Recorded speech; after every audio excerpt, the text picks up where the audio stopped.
Today's leaders need to stay abreast with the latest trends, innovations and developments so that they can be innovative themselves, provide up-to-date, useful insights for their teams and to be all-round informed leaders. One of the ways that this can be achieved is through reading. It has been shown that having a fundamentally sound culture of reading can greatly impact the way anyone leads. An article by Michael Hyatt says reading for at least 30 minutes a day can help leaders become better thinkers, better communicators, and enable leaders to come to speed with new domains and learn the ropes much quicker. Sadly, it has been shown that reading is not as popular as it used to be.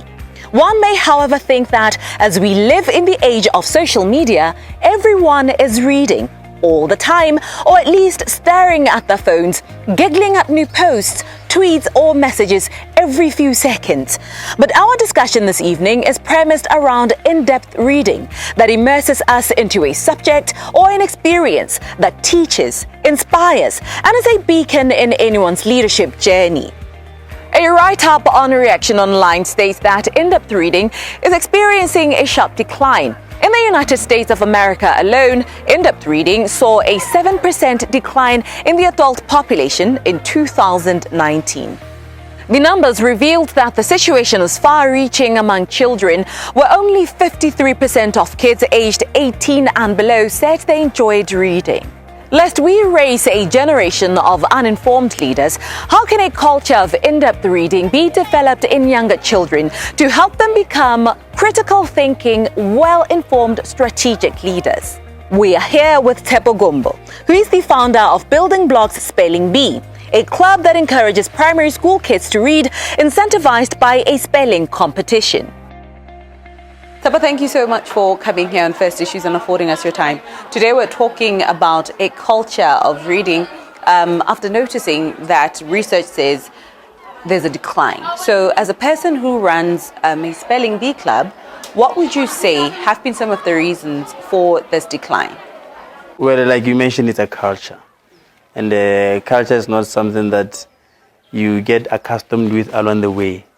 It is something that you start with from the very beginning, from the infant stage, coming up, adolescent, like that. And in our culture of Setswana, let me put it that way, that is not the custom. That it is somewhat a fashion with us. Just a few people are into that culture, and the problem is that the majority are not in it. And to put them into it, that is where we see the decline. And that decline in not reading, it is affecting everything else that has to do with books, schools, etc. Two, that thing is very bad. People want to start to learn to read. They are seeing the results from their friends, neighbors, their friends from other schools who are into book clubs wherever they go to school. So if you go to a setting like the one that we are in right now and other schools elsewhere, if someone in a Form 1 or Standard 7 wants to start to learn to read, like an actual book, not a digital one, they will think, what will people say, see me carrying a novel, saying a literature novel, Shakespeare, and the rest. That is a problem. Worrying so much about what people say about you is a culture that if you are to deal with it, people will get into the culture of reading.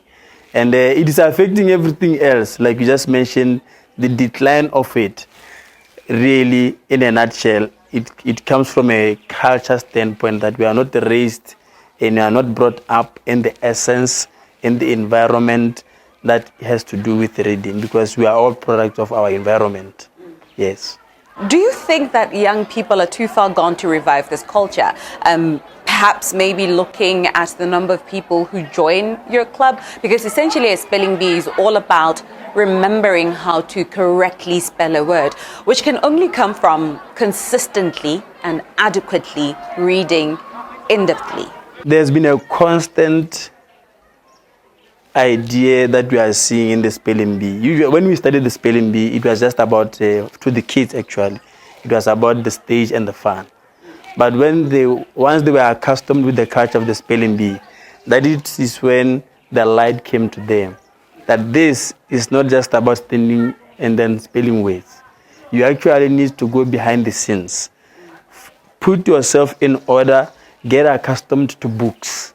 It's not magic, it's actual hard work. You need to read, you need to understand, you need to interpret, you need to adapt. And as soon as the kids learned that, it overflowed to their parents. Now the parents were now seeing that the spelling bee is like, you need to read, you need to read, you need to read. And once it was with the parents, now the stagnation was broken. So parents and people, communications began to go even outside. So the ones that were coming inside than those in the reception, they started to learn, my kid cannot read properly. My kid cannot spell. My kid has a problem with grammar. Someone told me this, someone told me that. Can you assist? And then we go to the kid, we get the work plan, the scheduled work plan, how far gone are they? And then if we see the problem, first we need to identify a problem before we solve it.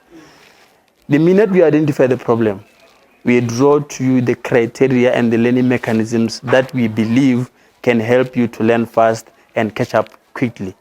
So that has helped us a lot over the years. And I can say currently, the truth is, we say kids are too far gone. There are so many elements of technology that are affected everywhere. So for us to curb the reading, we need to establish clubs. We need to go back to the dream boards and establish clubs. We need to establish clubs, reading clubs. We need to establish those former things of the debates. You know, in the past, the debate sex programs in the schools, you wouldn't go and debate if you cannot read. Because for you to contest about something, you need to be well versed into the problem and the situation at hand. If we can cultivate back that culture and match it with the current trend, we can bring back kids into reading again. We can show them that kids are about incentives. Let us give them the reading and let us add a bit of what they can acquire in the process of this reading. What is it in for them? That is what they want to see. If they can benefit from that reading, it's just like that. And then we can go back to reading and they can read. We can usher them books. We can fill the libraries with books. We can actually draw a plan. If we say we want to write a story about an English story, we need to first acquire a topic that matches and suggest books to them. Don't just narrate a story and then ask them to answer questions. Tell them the story, suggest the books that can help them understand the method and the story behind what you are giving them. If it's just like, then reading is not a problem. What else do you think can be done, aside from such clubs as the Spelling Bee, that can instill and revive and, create a desire to want to read among children? From my point of view, I would say the natural basics. Children learn from observation. They learn more from observing than you telling them what to do. If we can find something that motivates parents enough to buy books, not just children books and comic books, like books that kids can actually read. If parents can understand the trends of the learning of their kids, they can acquire books that interest their children.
This program was brought to you in association with First National Bank of Botswana. FNB, how can we help you?